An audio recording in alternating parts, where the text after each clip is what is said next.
seni, teater, budaya, dan saya kira saya tidak pantas untuk menyampaikan hal ini karena saya bahagia sekali bisa duduk bersama dengan Pak Slamet Raharjo. Beberapa kali beliau di sini bincang-bincang, tapi saya sungkan untuk bisa mendekat. Nah, kali ini kita punya kesempatan untuk bisa mendengarkan beliau. Untuk itu kepada Pak D, kepada Bapak Slamet Raharjo Jarot untuk bisa menempatkan diri di depan, dan kami ajak kawan-kawan untuk bisa mendekat. Yuk, kita bisa lebih akrab untuk duduk bersama di sini. Kita sambut Pak Slamet Raharjo, Pak D. Selamat sore Pak D.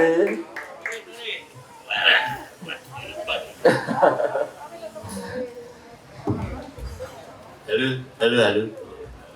Halo Pak, ini siapa ya Pak? Saya kira telepon Pak. Baik, saya kira ini waktunya, saya tidak perlu panjang lebar. Waktu dan tempat saya persilakan kepada Pak D untuk bisa menyampaikan orasi budaya. Sebenarnya bukan orasi budaya kalau Pak D menyebut, oh sudah bincang-bincang saja, kita biar lebih enak di sore hari ini. Terima kasih. Monggo Pak D. Baik, merdeka. Ini menarik ini. Kalau kita udah merdeka, rasanya kita boleh ngomong apa aja ya. Ya. Dan enaknya orang merdeka itu kalau salah ya ngaku salah. Kalau benar ya tolong dikeploi, kan gitu ya. Siap. Saya kira gitu aja. Jadi ini bukan orasi budaya karena saya tidak menggunakan istilah-istilah akademik yang luar biasa. Saya lebih menggunakan bahasa-bahasa yang hadir di kenyataan, bukan hadir di kebenaran. Kalau hadir di kebenaran tuh biasanya kebenaran tuh selalu benar. Bahwa Indonesia negara Pancasila berbudaya, pokoknya negara roh jinawi, itu kebenarannya. Lalu juga berbudaya tinggi tanpa tanding.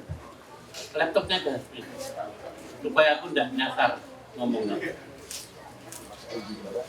Jadi persoalannya bagi saya sekarang adalah bukan orasi, tapi lebih kepada bincang-bincang budaya. Tadi malam saya bicara dengan para pelakon di sini yang kebetulan kumpul. Ini kilakannya ya, kami tuh bikin dosa atau enggak kemarin saya nggak tahu ya. Tetapi di sebelah kanan saya tuh ada ketoprak, ada tontonan ketoprak. Kok tiba-tiba kita bikin pementasan ketoprak sendiri? Nah, ketopraknya itu ternyata tanpa kita sadari, baru saya ngeh gitu, bahwa kebiasaan kita tuh sebetulnya tidak terlalu dekat dengan budaya panggung. Kita punya rekoyoso dan rekadaya.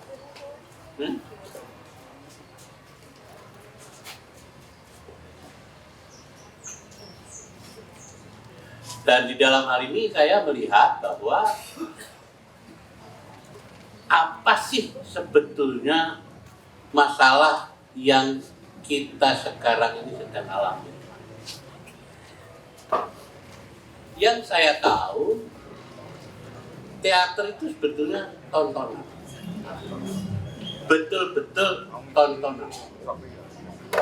Tetapi karena yang membawakan teater itu orang-orang yang mencintai hidup dengan keimanan yang luar biasa, tiba-tiba tontonan jadi tuntunan. Setelah berkali-kali nonton teater dan mulai kecanduan, ternyata teater itu tidak lebih dan tidak kurang adalah pesan kemanusiaan. Nah, karena dia pesan kemanusiaan, makanya dari tontonan menjadi tuntunan, dari tuntunan tiba-tiba menjadi tatanan. Luar biasa. Jadi persoalannya bagi saya, bagaimana menyusun tontonan, bagaimana mengemas tuntunan, dan bagaimana merasakan ini sebuah tatanan. Nah, saya mulai dari pengalaman pribadi karena saya nggak bisa mengambil pengalaman orang lain. Pengalaman pribadi saya itu, saya anak tentara. Tiap 3 bulan pindah-pindah. Bapak saya pindah ke kiri, pindah ke kanan, pindah keluar Jawa, di dalam Jawa, sampai saya itu nggak ngerti kapan berhenti pindah-pindah. Sehingga akhirnya saya bilang, Mbak, saya derek ibadah aja ya. Saya capek ikut Bapak. 3 bulan pindah, 3 bulan pindah, saya tidak punya teman. Dan tidak pernah merasakan apa arti sahabat. Karena 3 bulan selalu pindah lagi. Lalu rembuk punya rembuk, ayah saya setuju. Umur 11 tahun saya ingat betul bahwa saya pindah ke Yogyakarta. Dan mulailah saya sekolah di sana. Tetapi menarik. Sambil naik sepeda, anak-anak itu bilang, kok bariki ngalor? Kok ngalor betul? Ojo ngetan sih. Oh, ngetan pikir kudu ngulon kok. Ngulon ngetan betul. Ngomong apa orang-orang ini? Terasa asing di telinga saya. Tetapi apa ya? Pertanyaan saya, kok saya nggak ngerti ya artinya? Kok saya nggak ngerti ya maknanya? Tetapi mereka begitu fasih mengatakan hal itu. Makanya saya cuma mau bilang di situ bahwa ternyata hidup itu ya bertanya tentang apa, tentang siapa, tentang mengapa, dan bagaimana. Ya tadi teman-teman di sini sayangnya membaca ya, kalau itu dihafalkan lebih bagus.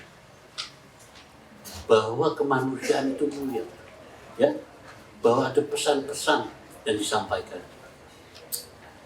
Saya mulai membuat langkah nyata untuk memahami semua itu. Saya secara jasmani rohani tidak hanya membaca. Saya belum bisa bahasa Jawa, terpaksa meraba permasalahan. Saya yang tidak bisa bahasa Jawa ternyata harus merasakan sendiri supaya bisa melekat di dasar pikiran dan perasaan. Ini saya lakukan pada usia 11 tahun. Jadi masalah yang harus saya lalui adalah setelah bertanya kiri kanan, Bah, kalau kidul ngetan kulon itu tegas apa, Bah? Maksudnya apa itu? Ternyata itu mata angin. Ternyata itu arahan dari sebuah kepastian alam. Mata angin, Bah. Iya, luar biasa. Mereka bicara arah tanpa bawa kompas. Di Jogja begitu, anak Solo juga begitu. Engkau ngalor, ku kidul, baru itu ngetan meneh. Ini kompasnya mana kok ngerti wetan kulon itu dari mana kompasnya? Dan ternyata kompasnya itu sudah di kepala mereka. Sudah mencair dalam tubuh mereka. Wah, penasaran aku belajar bahasa Jawa. Dari mulai yang nguku kue asu, oh itu diajarinya enggak itu. Kue asu, udah asu jeblok kan ya. Ya saya ikut belajar semua. Oh kere kue, itu ya. Jadi tapi itu membuat saya dekat secara psikologis. Karena saya terhindar dari kesopanan yang harus saya ikuti. Wasu, bajingan nih gitu. Loh ternyata saya boleh masuk tanpa ketok pintu tapi dengan misuk. Nah pisuan itu ternyata kunci bagi saya untuk memasuki sesuatu tanpa basa-basi. Nah jadi melihat yang semacam itu, sinau coro Jawa siapa tahu masih ada keanehan lain, masih ada keajaiban lain yang saya belum lihat. ambil sepeda. Jogja saat itu tahun 60-an ya, belum ada motor, belum ada sepeda. Sepeda itu untungnya ada loh. Keliling Jogja naik sepeda itu nggak cepet, intensif. Lihat kiri kanannya itu intensif karena kelihatan dan teraba, karena tidak menggunakan kilometer Honda. Maka sekali lagi saya tercengang karena di setiap sudut kota Jogja itu ada latihan tari, ada sanggar lukis, ada padepokan teater, dan juga ada termasuk kursus batik. Jogja itu memang istimewa. Suasana kehidupan kotanya membuat aku mengenal dasar pemahaman seni dan budaya. Ini penting. Karena di Jakarta, saya tidak pernah ketemu masalah itu. Lalu, ketika setiap kali gamelan berdiri, teman-teman saya di kelas itu, badannya begini. Kamu ngapain? Ini gerak tari. Namanya lawung. Waduh, tolong. Jadi setiap saya ngomong Raden Gatotkaca, tiba-tiba mereka nyaut. Terus mak batok motong lorok orang ini dulu, yaitu Raden Gatotkaca. Wah, ini penyakit apa lagi? Ini luar biasa nih. Di Jakarta nggak ada itu. Ini semuanya kok pakai ada urusannya dengan rasa dan pikir. Jadi ngomong Gatotkaca aja ada terusannya itu. Fatalitas. Jadi saya mulai berpikir, sebetulnya lingkungan itu apa? Pentingnya apa lingkungan? Makanya teater HTD ini sebetulnya bukan pertunjukan yang penting. Yang penting serawungnya itu. Ya, karena pertunjukan kita itu karena kita manusia ya, kadang-kadang belum sempurna benar. Kadang-kadang ono sing wagu. Kadang-kadang ono sing apik gitu. Tetapi di sini kan bukan kontes. Orang no wagu, orang no elek, orang no apik. Yang penting saya bisa ngomong banyak. Nah, serawung kreatif ini penting bagi saya kalau kita bicara soal kita makhluk sosial, ya kepribadian kita dan karakter diri kita ya dibentuk sama lingkungan. Nah, setelah 3 tahun, aku mulai bisa, aku seneng karo kowe. Sudah mulai. Aku itu orang dolan ning omahmu. Sudah mulai bisa gitu. Saya mulai bisa menikmati kemesraan dengan bahasa Jawa. Ayo tenang. Jangan tenang. Aku rek itu. Kowe pancen ayo tenang. Itu persoalan-persoalan yang saya bisa rasakan sebagai manusia yang dibukakan pintu memahami sesuatu yang sebetulnya saya tidak tahu. Nah, itulah dimulai saya sebagai manusia kecil, pemuda kecil, saya dibisiki oleh lingkungan bahwa ancer-ancer itu bro. Bahwa mata angin itu hukumnya wajib. Bayangkan, dari mana mereka tahu itu? Ternyata memang pemimpinnya itu mengerti arti ingat sosong tulodo. Kalau jadi pemimpin di depan, ya bikin cari teladan. Kalau pemimpin lagi berada di antara masyarakat, ya bangun karsona, memberi sebuah inspirasi. Nah, kalau dia kebetulan ada di belakang, ya dia harus semacam tuturi handayani. Nah, saat ini gara-gara Kementerian Pendidikan cuma pakai tuturi handayani, tidak pernah anulatur, tidak pernah mangulkan. Jadi kepada siapa saya anulatur? Kepada siapa saya mencari inspirasi? Saat ini semakin tahu kita, tanpa mengerti mata angin, tanpa disadari, tanpa kita terasa telah dijauhi bayangan budaya. mata angin budaya kita tanpa terasa telah dicuri.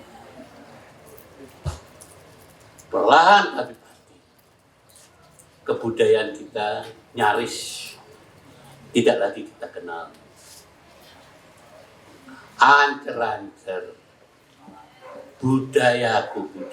Aku sedih melihat anak mahasiswa semester 1 dengan lantang tangannya mengepal. Tega-teganya dia membaca lirik puisi. Aku mau hidup 1000 tahun lagi. Ora iso le. Ora iso. Kalau kamu mau hidup 1000 tahun lagi, ya kamu harus cari kembali ancer-ancer budayamu. Cari kembali yang telah dicuri orang lain itu. Nah, inilah saya kebetulan umur saya 74. Barangkali simbah kamu umurnya sama sama saya. Bapak kamu mungkin masih pacaran ketika saya. Nah, disinilah saya mau melihat bahwa beruntunglah manusia yang memiliki kejelasan mata angin itu. Tapi dari parade tontonan yang saya hadir, nyaris mereka menggunakan pola pikir, ekspresi yang sangat kurang menggunakan budaya sendiri. Ono itu luar biasa. Rumah soing wangi teguh ayu, luput toing orang. Semuanya diganti dengan hentakan. Ono kidung, rumah soing wangi, pangan dewe. Mengapa kita jadi begitu? Mengapa? Saya tidak paham. Ojo turu sore kaki, ono dewa lanang jagat. Yo luwih becik ora turu sore ning ojo mung nonton drama Korea. Nah, jadi saya melihat tidak apa-apa, serawung antar bangsa itu penting. Tetapi jangan kehilangan jati diri. Lah masa anak ganteng-ganteng mukanya muka Jawa, mukanya dioperasi jadi sipit supaya jadi anggota apa K-pop. Jadi saya itu merasa apa ya, hari ini saya mau menganggap bahwa hati itu mengajak saya kembali untuk mencari makna di balik bayang.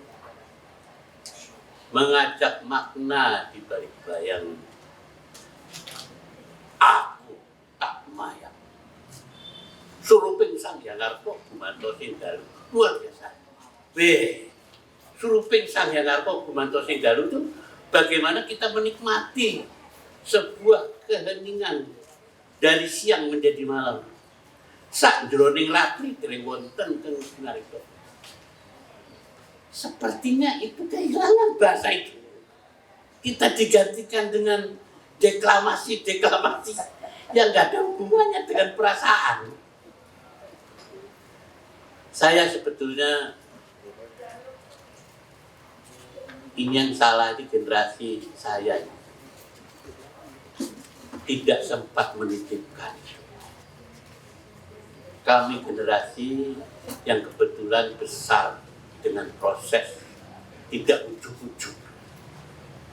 Kalau mau baca karena tidak ada listrik, dia nganggo lampu teplok.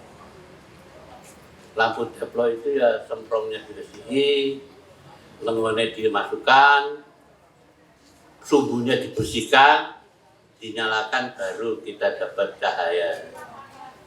Tapi sekarang juga tidak ada salahnya. Generasi LED, push button, lampu terang. Alhamdulillah, Gusti Allah memberikan kehebatan kemajuan teknologi. Tetapi negeri yang membuat teknologi namanya Jepang. Saya datang membawa film saya untuk dicuci di sana. Untuk mencuci film saya harus menyerahkan skenario saya. Lalu dia bilang, Pak Slamet, skenario akan saya terjemahkan, saya butuh 2 minggu. Modal aku. 2 minggu di Jepang berapa ratus juta rupiah. Karena Jepang luar biasa harganya. Tetapi tidak bisa kurang dari 2 minggu. Kalian harus menunggu kebijakan kami menerjemahkan skenario kalian 2 minggu. Saya tunggu 2 minggu, ternyata luar biasa. Skenario saya kembali ke tangan saya, telah ditulis kembali dalam huruf kanji. Dengan tangan. Tidak dengan mesin tik dan tidak fotokopi. Saya bingung. Kalian ini kan menciptakan komputer. Kan kalian yang menciptakan fotokopi. Kenapa kalian tidak menggunakan ciptaan kalian untuk itu? Jadi buat apa kamu membuat fotokopi, membuat komputer? Ya diam aja. Pak, nanti sebelum Bapak tidur saya bisiki sebabnya. Susah saya tidur nunggu bisikan itu kan. Apa? Yang mau dibisiki apa? Kok kalian nggak mau menggunakan mesin fotokopi? Sebetulnya terus terang ya Pak. Apa? Fotokopi kami bikin untuk bangsa yang bodoh. Hah? Bangsa yang tidak paham akan arti sebuah karya. Kalau membuat itu hebat, tapi kalau cuma membeli, sebentar lagi Bapak hanya menjadi barang komoditi. Modal, mati aku. Ternyata kemarin teman saya, aktor Solo yang hebat itu, ngingetin saya lagi, Brontoyudo, namanya Gigo. Marah-marah dia di sana. Semua orang kaget, paniknya ketakutan mas. Wah, juragan nesu. Itu capek-capek dia bikin pentas di sini. Dia main di kafe. Belum disiapin lampu. Tapi aktor tua itu main di sana. Wah, dan ada apa ini? Semua terdiam. Lapor Pak. Dowet di kafe kalau. Sangat takut. Tetapi ketika dia menata kembali, itu adalah teguran seorang senior. Dan dia melakukannya secara meyakinkan. Tidak dengan gaya deklamasi. Tapi gaya orang tua yang sedang marah. Karena anaknya sudah lupa tata santun yang harus dia jalani. Lagi kami tenggengin karena takut sama dia. Dia ganti gaya.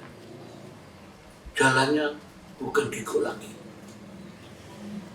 Ternyata dia jadi Duryudono. Dia jadi Raja Astina. Dan bicara Brontoyudo. Waduh, apakah kita masih dibilang tidak kuno hari ini kok ngomongin Brontoyudo? Itu zaman wayang tahun piro. Lalu ketika saya mengikuti, menolong, membantu Rian Tiarno jadi Betara Guru, teman-teman anak milenial mendatangi saya. Pak Slamet ini kuno, Pak.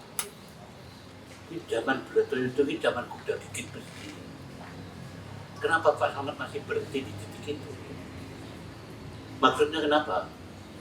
Hari ini Pak, melalui komputer, melalui teknologi, cuma push button, Bapak sudah menjadi 10 Slamet Raharjo di cloning. Lalu kenapa? Masalahnya kenapa dengan Betara Guru? Ya Betara Guru, aduh Pak, loh bentar ya. Betara Guru tidak perlu push button. Betara Guru kalau kita suka jadi ketek, apa jadi ketek, nggak usah di push button. Dia sudah jadi ketek. Bharatayuda itu bukan perang biasa. Itu perang yang sudah dirancang untuk menyatakan bahwa ada kesucian dalam hidup. Bharatayuda menangislah Kunti karena akan berhadapan dengan Arjuna dan pasti salah satu mati. Lalu karena Daraja sama mbok ibunya, mbok ngapain sih sedih? Kan Pandawa kan kodamnya 5. Nah kalau saya mati kan masih ada Arjuna. Kalau Arjuna mati kan masih ada saya. Kan tetap 5 toh.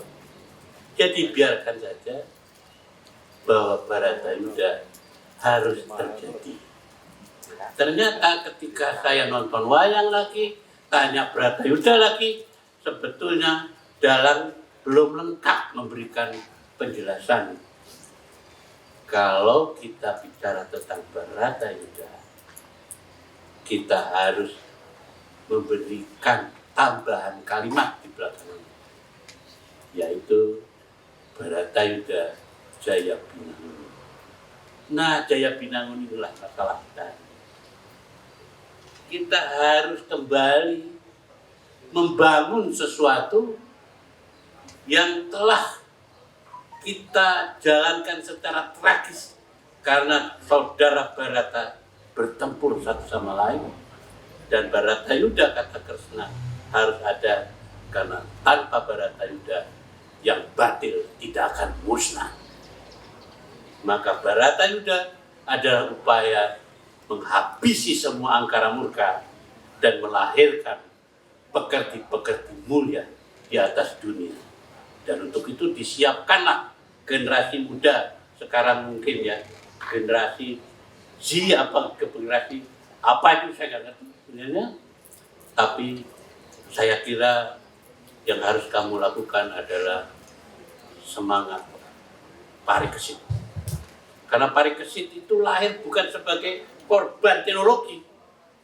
Dia punya HP tapi bukan untuk ya ngirim-ngirim hoax. Dia punya teknologi, tetapi dia bisa, kalau bisa, membantu mengambil berita yang penting bagi negara. Mereka adalah pengendali informasi. Tapi dengan terus terang, kalau lihat persembahan generasi hari ini, saya ngomong sama aktor tua tadi,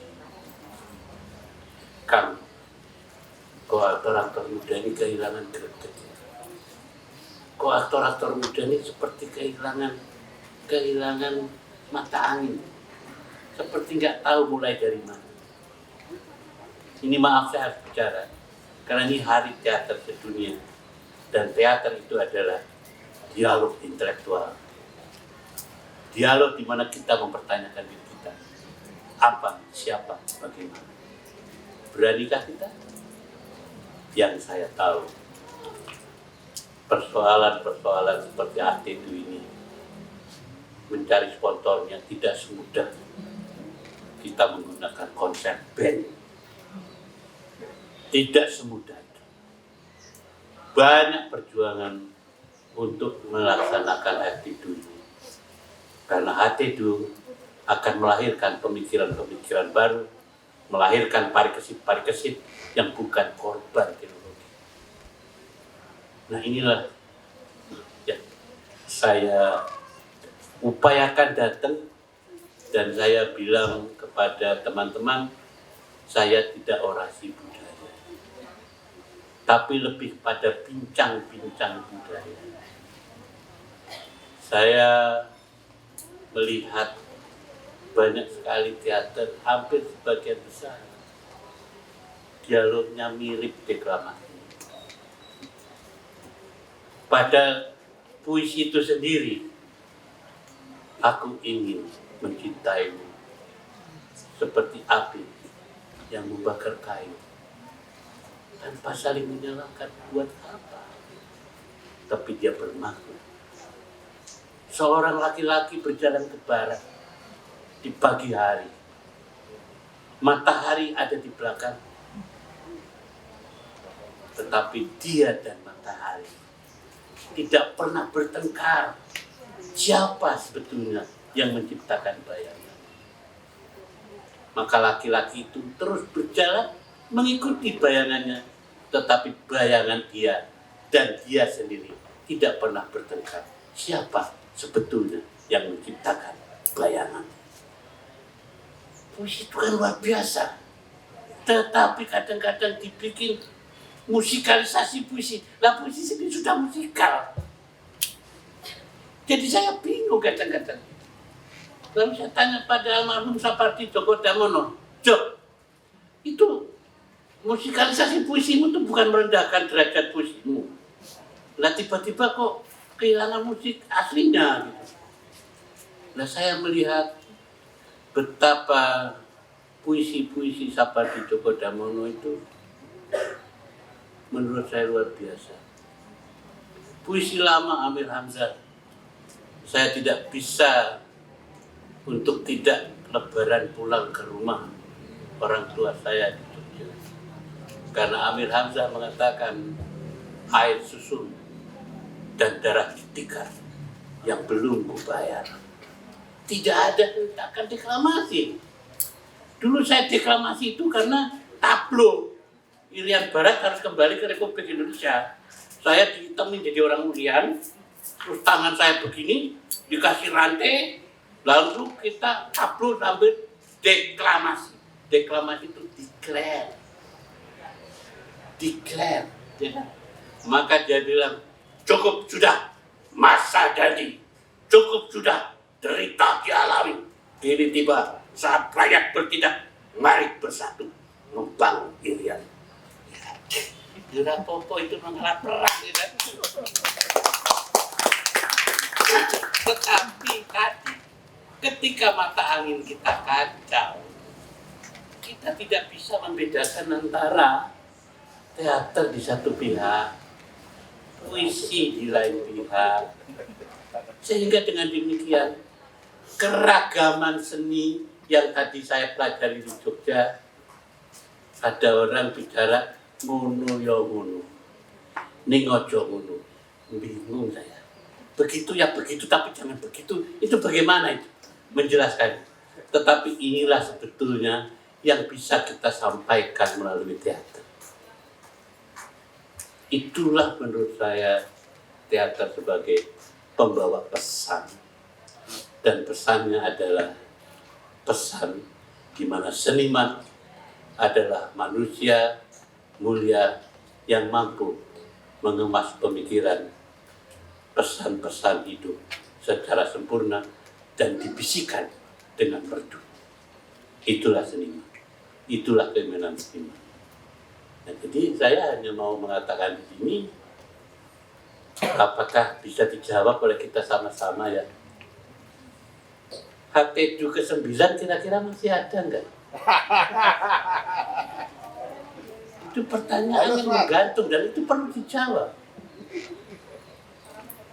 Coba sekarang jawab spontan aja.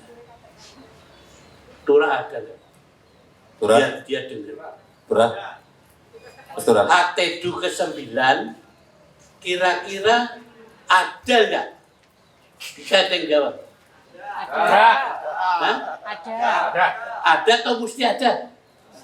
Ada. Enggak, yang saya dengar BPKB-nya masih di sekolah.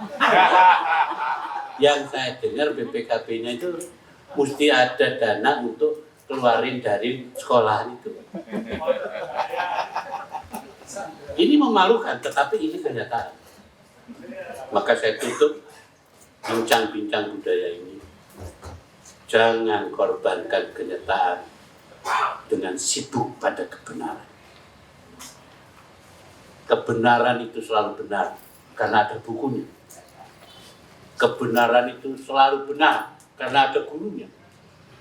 Tapi kenyataan hanya kesucian dirimu yang bisa menjawab. negara yang lemah gemaripah Lojinawi, yang sangat Pancasilais, sangat menghargai budaya, negara terkorupsi paling tinggi di sebuah kawasan tertentu. Inilah kebenaran dan inilah kenyataan. Kenyataan tidak ada gurunya. Kenyataan adalah selamat datang di Solo, selamat bertemu dengan perbedaan pendapat antara kita, selamat untuk melihat kekurangan kita, sehingga dengan demikian hak itu bukan hamil tekdung. Bisa juga kan diartikan gitu. Hak tekdung, hamil tekdung. Oh, ada perskot dulu. Tidak. Saya luruskan. HT itu adalah Hari Teater Sedunia, dan teater artinya membawa pesan, dan pesan itu adalah kemuliaan manusia. Lor Kidul Wetan Kulon. Jangan lupa tetengen. Tetengennya gampang. Raja Jogja naruh Tugu namanya utara, naruh keraton namanya arah kidul. Mau ke Solo artinya ngetan, mau ke Magelang artinya ngulon. Saya nggak yakin kita semua mengerjakan teater apa betul mata angin. Susah menjawabnya. Susah. Karena ini harus dijawab dengan tadi, mengapa orang teater berani miskin? Kan miskinnya cuma miskin harta, kan? Tetapi bukan miskin kemuliaan. Itulah sebabnya selama di Jogja saya bisa ketemu Basio melalui RRI Nusantara 2. Saya ketemu Cokrojo dengan ketopraknya. Saya bertemu dengan Sastro Sabdo sama Narto Sabdo karena ada Tobong Ngesti Pandowo. Saya baru tahu bahwa lighting harus dikuasai oleh orang teater, karena dalam Ngesti Pandowo Kresno bisa Triwikromo di atas panggung tanpa bergerak karena mainan cahaya. Jadi saya sedih ketika mereka menyalahkan teknologi. Seolah-olah teater mati karena teknologi. Siapa bilang teater bisa mati?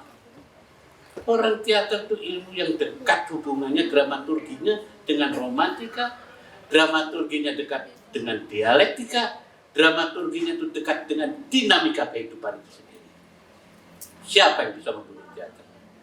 Yang bisa cuma satu, kebodohan kita semua. Saya kira itu yang bisa saya sampaikan.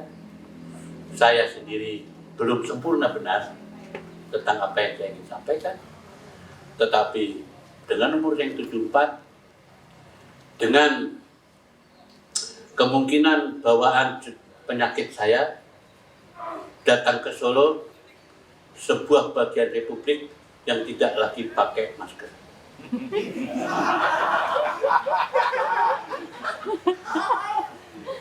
Insya Allah kita berdoa sama-sama, jangan ada yang terpapar dari peristiwa baik ini.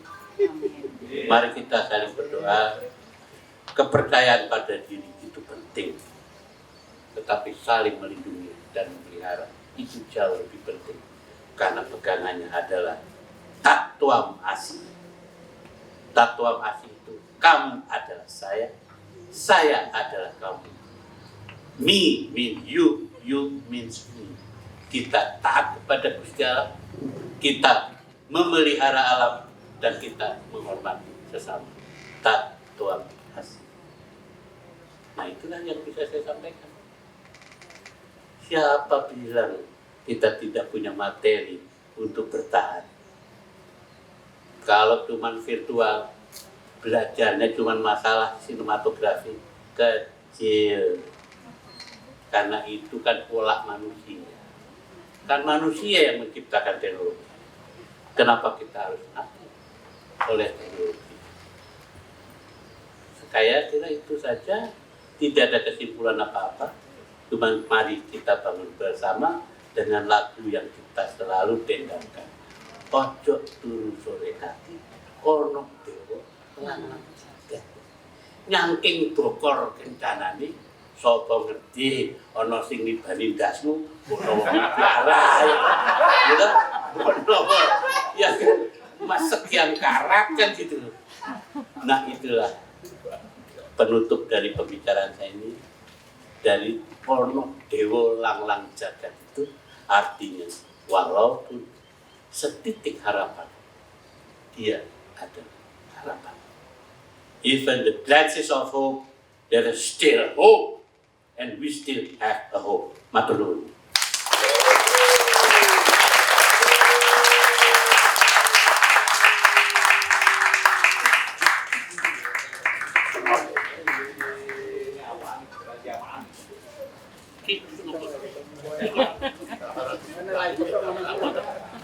Jadi itulah Ngoyoworo saya. Ngoyoworo orang yang masih punya kekurangan tapi berusaha ya untuk bersama-sama kita melakukan yang baik. Surah merdeka. Anak-anak bilang KTDU ke-9 harus ada.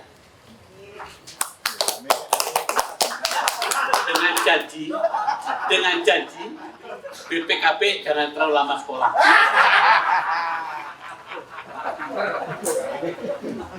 Itu baru mobil, Pak, belum rumah. Baru mobil, belum rumah. Rencananya bakal rumah. Saya kira kita jangan sampai ke situ. Saya kira kita percaya tuh sebetulnya banyak pintu, Mas. Tapi kita selalu mengetuk pintu yang sama. Sudah tahu nggak, buka kunci pintu dulu. Sedangkan kalau kita lihat ke kiri, lihat ke kanan, masih ada pintu yang lain. Mungkin kalimatnya bukan kulo nuwun, tapi kalimatnya mungkin pada anybody who. Tapi kalau cuma satu, assalamualaikum, nggak ya buka-buka, ya pindah pak pintu dong. Saya kira kita akan coba cari pintu yang lain. Supaya BPKB jangan bertani. Jadi nggak enak diomongin tapi ini kenyataan. Kenyataan. Pelanggan khusus, Pak. Apa? Pelanggan khusus. Tidak apa-apa. Karena ini bukan diskusi. Ini saresehan biasa. Tidak ada yang benar, tidak ada yang salah. Tapi kalau ada kesalahan pasti kita. Kalau ada pencuri masuk rumah, masa yang disalahkan pencuri? Tugasnya pencuri ya nyopet. Tetapi yang pasti salah adalah punya rumah. Yang punya salah pasti punya rumah karena dia lalai dan tidak memperhatikan dan tidak memelihara rumah.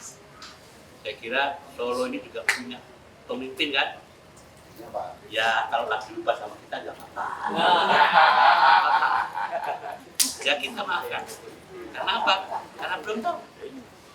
Kenapa belum tahu? Karena pesan kemanusiaan melalui teater belum pernah nyampe. Karena dilakukan dengan bunga-bunga. Jadi nggak nyampe. Saya kira itu aja.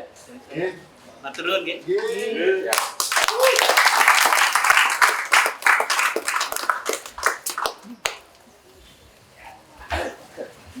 Ora akademis ning ora apa-apa ya.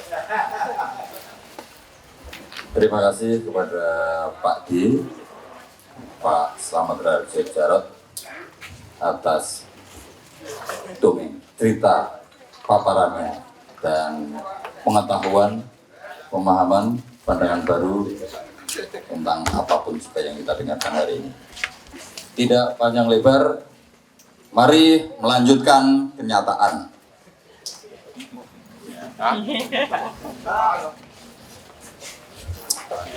Ya, ini tadi dapat informasi karena BPKB sekolah sudah sampai ke telinga Mas Gibran. Saya dapat kabar Mas Gibran langsung perjalanan dari balai kota ke rumah dinas. Hari ini urusannya apa? Kok turahmen waktu ketemu IDW. Oke, kita break, kita lanjutkan nanti.